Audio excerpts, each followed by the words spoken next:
ورسوله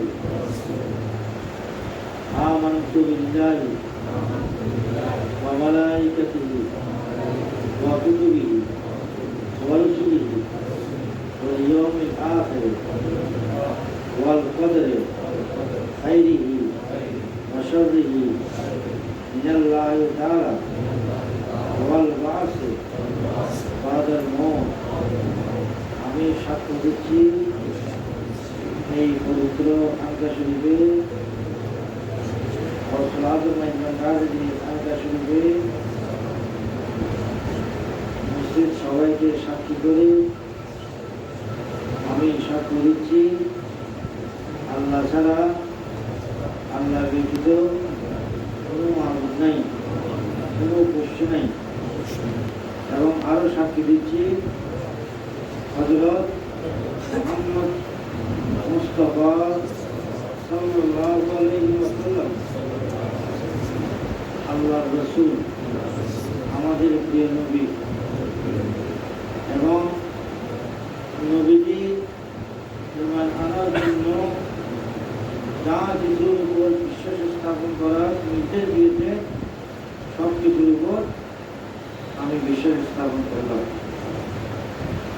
আবার নতুন বলুন, কুল হুয়াল্লাহু আহাদ আল্লাহুস সামাদ লাম ইয়ালিদ ওয়া লাম ইউলাদ ওয়া লাম ইয়াকুল লাহু কুফুয়ান আহাদ। আলহামদুলিল্লাহ।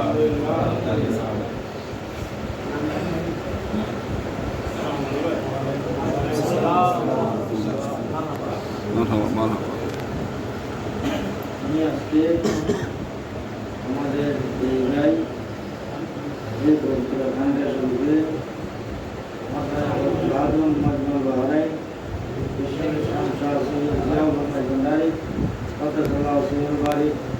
এই পবিত্র আনকা শরীফে মৌলানা কেবলার আধ্যাত্মিক ছায়া করে তিনি স্বেচ্ছায় ইসলাম ধর্ম গ্রহণ করেছেন।